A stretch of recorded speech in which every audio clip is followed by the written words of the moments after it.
Hi hello friends, welcome to Anjani world. ఇక సాయంత్రం 4:30 కల్లా అందరూ రామయ్య ఇంటికి చేరారు.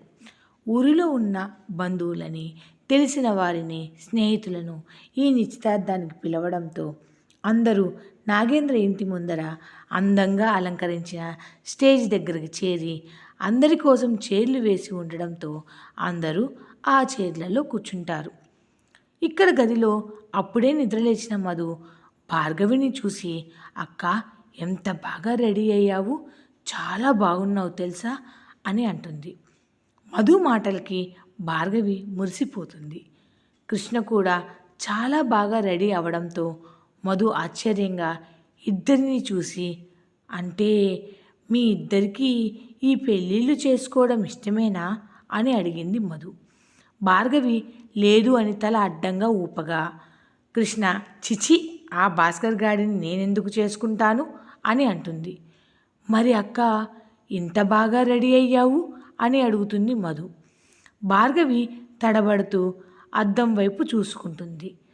కృష్ణ కూడా ఆశ్చర్యంగా, అదేనే నేను ఇందాకటి నుంచి అడగాలని అనుకుంటున్నాను. ఏంటి మేడం, సుధాకర్ బావని పెళ్లి చేసుకోవడం నీకు ఇష్టమేనా అని అడుగుతుంది కృష్ణ. భార్గవి కృష్ణ వైపు కోపంగా చూసింది. అక్క మాట పక్కన పెట్టు, మరి తమరెందుకు ఇంత బాగా రెడీ అయ్యారో మేము తెలుసుకోవచ్చా అని కృష్ణ వైపు చూసి అడుగుతుంది మధు. నేను రెడీ అవ్వడానికి 190 కారణాలున్నాయి అని అంటుంది కృష్ణ. దాంట్లో ఒక కారణం చెప్పు తల్లి, విని తరిస్తాను అని అంటుంది మధు. ఏమీ లేదే, ఇక్కడ ఉండే మగవాళ్ళందరికీ కలరింగ్ అంటే ఏంటో చూపించి అలా పడేద్దామని రెడీ అయ్యాను అని కృష్ణ సమాధానం చెప్పింది. మధు తల కొట్టుకుంటూ కర్మ కర్మ అని అంటుంది. భార్గవి మధు వైపు చూసి, మధు, నువ్వు ఒక్కదానివే రెడీ అవ్వాలి, అమ్మ వచ్చిందంటే అందరినీ తిడుతుంది, త్వరగా బాత్రూంలోకి వెళ్ళి ఫ్రెష్ అయ్యిరా అని అంటుంది భార్గవి. అమ్మో, అది నిజమేనే అని టవల్ని భుజాన వేసుకొని గబగబా బాత్రూంలోకి దూరుతుంది మధు.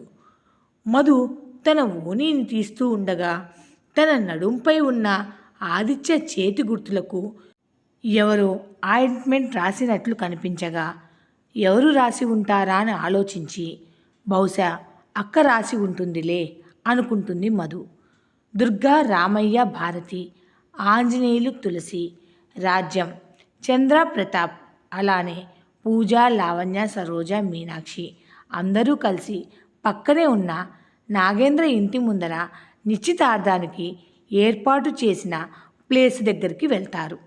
నాగేంద్ర, రాజా, రాఘవయ్య, రవి బంధువులను, స్నేహితులను, వచ్చిన వాళ్ళనందరినీ పలకరిస్తూ ఉన్నారు. అప్పుడే పంతులు గారు కూడా రావడంతో ముహూర్త సమయం కూడా కావడంతో మొదటగా రాఘవయ్య, దుర్గా దంపతులు ఒకవైపు, రామయ్య, భారతి దంపతులు మరోవైపు నిలబడి తాంబూలాలు అందిపుచ్చుకున్నారు.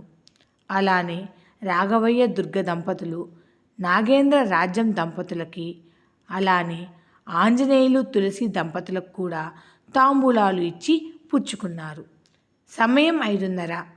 పంతులు గారు సమయం అయ్యింది, అమ్మాయిలని అబ్బాయిల్ని జంటలుగా కూర్చోబెట్టండి అని చెప్పాడు. రాఘవయ్య రవిని, రాజాని వెళ్ళి సుధాకర్ని, భాస్కర్ని, ఆదిత్యని ఇక్కడికి పిలుచుకుని రండి అని చెప్పాడు. రామయ్య దుర్గ వైపు చూసి అమ్మాయిలను తీసుకొని రమ్మని చెప్పాడు.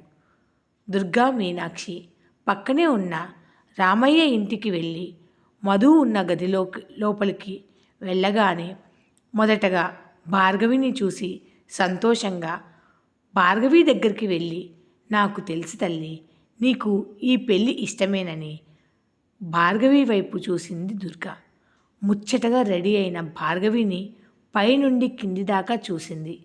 ఈ శారీ కలరు నీ కలర్కి చాలా బాగుంది భార్గవి అని తన చేతులతోనే దిష్టి తీసింది దుర్గా.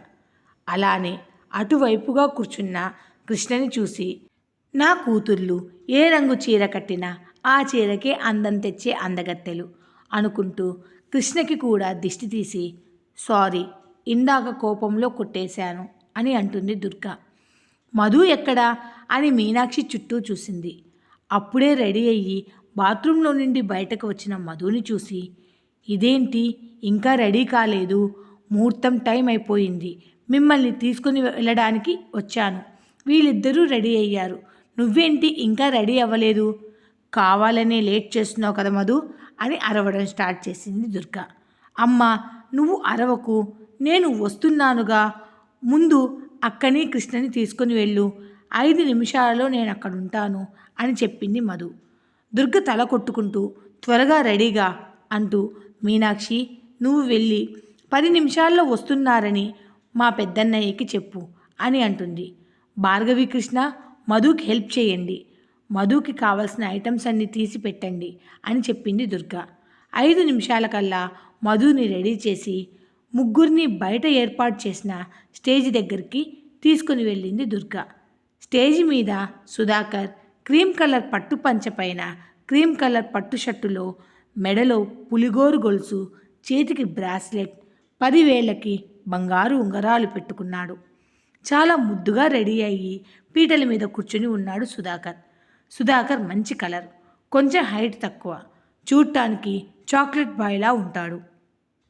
భాస్కర్ కొంచెం కలర్ తక్కువ, అంతే. భాస్కర్ కూడా సేమ్ క్రీమ్ కలర్ షర్టుకి క్రీమ్ కలర్ పట్టు పంచలో, మెడలో పులిగోరు గొలుసు, చేతికి బ్రాస్లెట్, అటు చేతికి ఒక వేలికి ఒక ఉంగరం, ఇటు చేతి వేలికి ఒక ఉంగరం పెట్టుకొని చాలా బాగా రెడీ అయ్యాడు. ఇక మన ఆదిత్య గురించి చెప్పనవసరం లేదు. ఆ హైట్కి, ఆ పర్సనాలిటీకి, ఆ కలర్కి, క్రీమ్ కలర్ షర్టుకి క్రీమ్ కలర్ పట్టు పంచలో చూడటానికి హీరోలా ఉంటాడు. అలానే రెడీ అయినాడు మన ఆదిత్య.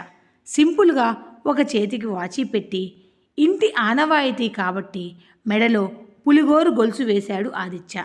చాలా సింపుల్గా రెడీ అయినా చూడటానికి ఆడపిల్లల కలలో రాకుమారుడిలా ఉన్నాడు.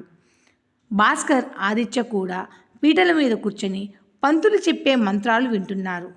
ఇకపోతే ఆడపడుచులైన లావణ్య, పూజ పట్టులంగా ఓని వేసుకొని, ఇద్దరు కూడా మెడ నిండా నగలు, నడుముకు వడ్డాణం పెట్టుకొని, జడలకు కుప్పెలు పెట్టుకొని, జడ నిండా పూలు పెట్టుకొని ఉంటే, ఇక సరోజ ఏమో వెండి జరీ కంచిపట్టు చీరను కట్టి, ఆ చీర కూడా సక్రమంగా కనపడకుండా ఒంటి నిండా నగలను పెట్టింది.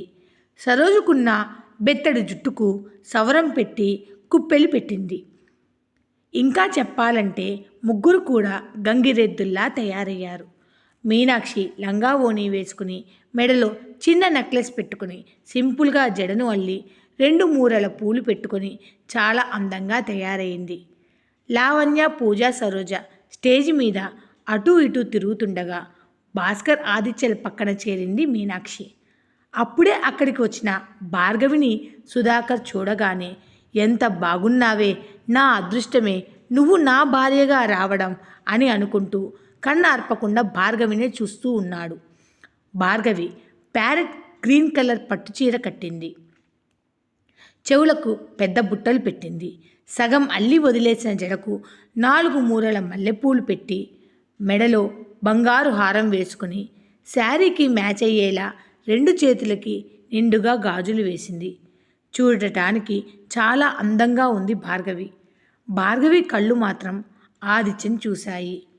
ఇక కృష్ణ అయితే లైట్ పింక్ కలర్ పట్టుచీర మీద డిజైనర్ బ్లౌజ్ వేసుకొని, జడను అల్లి 4 మూరల మల్లెపూలు పెట్టుకొని, 2 చేతులకి పింక్ కలర్ గాజులు వేసి, మెడలో ముత్యాల హారం వేసి, అలానే చెవులకి ముత్యాల కమ్మలు పెట్టి చూడటానికి అప్సరసలా ఉంది కృష్ణ.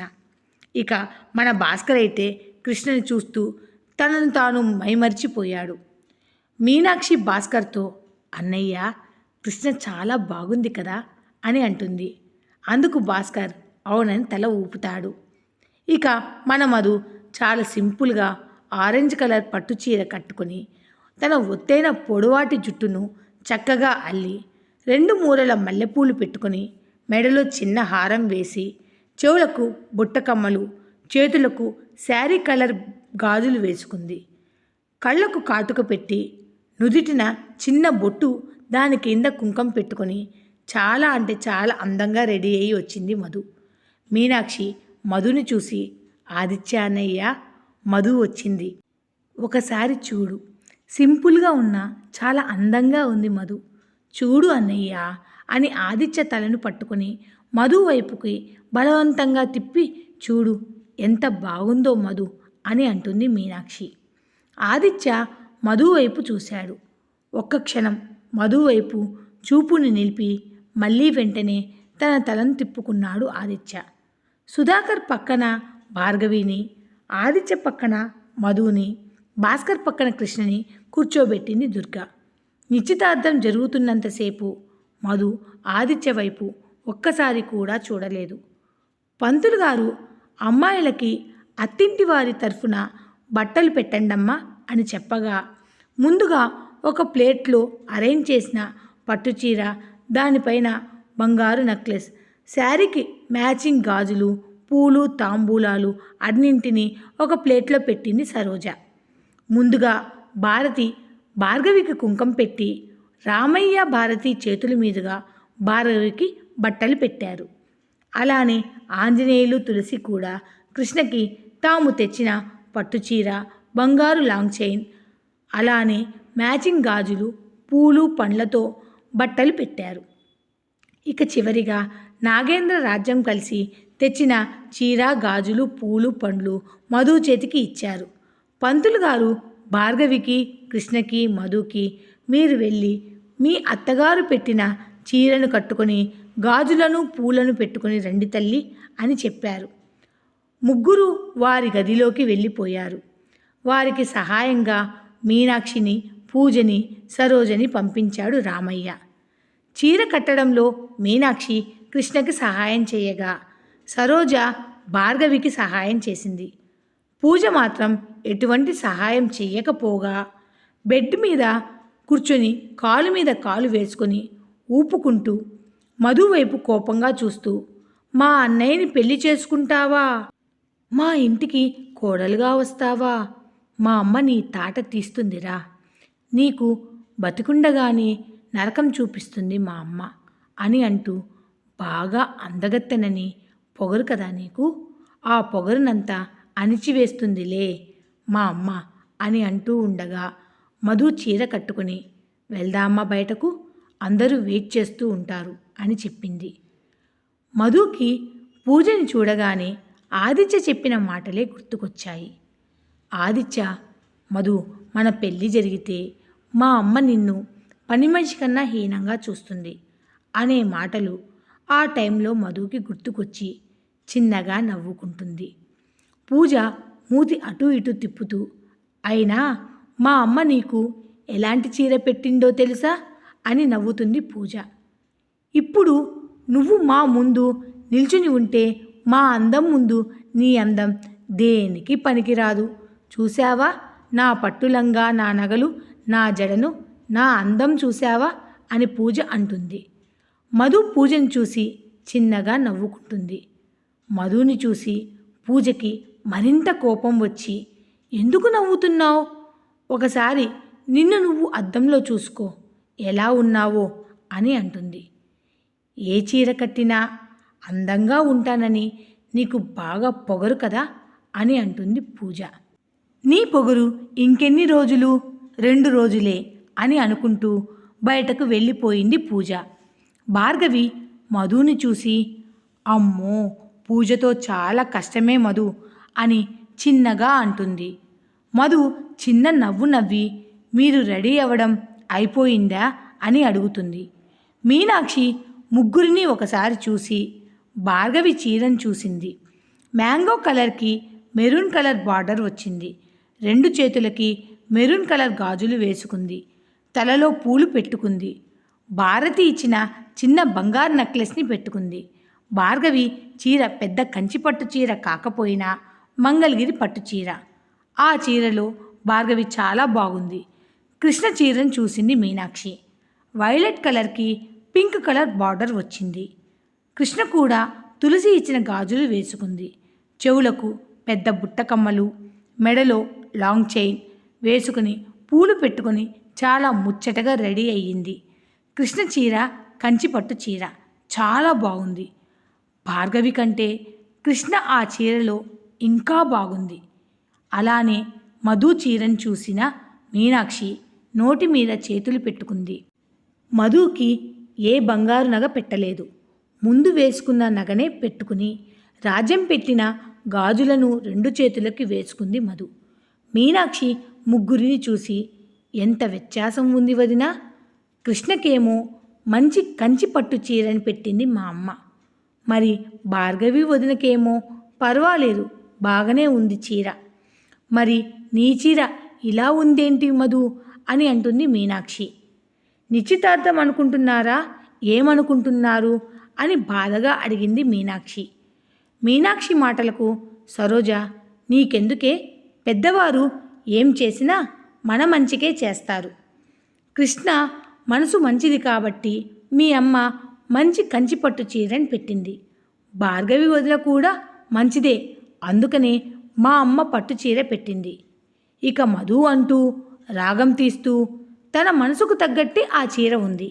పెద్దవాళ్ళు ఏం చేసినా మన మంచి కోసమే చేస్తారు. ఇక వెళ్దామా బయటికి, అందరూ మన కోసం వెయిట్ చేస్తూ ఉంటారు అని చెప్పింది సరోజ. మధు సరోజ మాటలు విని, ఒక్క నిమిషం సరోజ అని అంటుంది మధు. ఎందుకు మీరు చీరల్లో వ్యత్యాసాలు చూస్తున్నారు? చీర ఖరీదైనదైతే వాళ్ళు అందంగా ఉంటారా? వాళ్ళ మనసు మంచిది. చీర ఖరీదు తక్కువైతే వాళ్ళు అందంగా ఉండరు, వాళ్ళ మనసు కూడా మంచిది కాదు అని మీ అభిప్రాయం, అంతే కదా అని సరోజను చూస్తూ అడుగుతుంది మధు. పూజ కంటే బుద్ధి లేదు, ఏదో మాట్లాడి వెళ్ళిపోయింది. నీవు మా అందరికంటే పెద్దదానివి కదా, నీవు పూజ ఒకటేనా అని అడుగుతుంది మధు.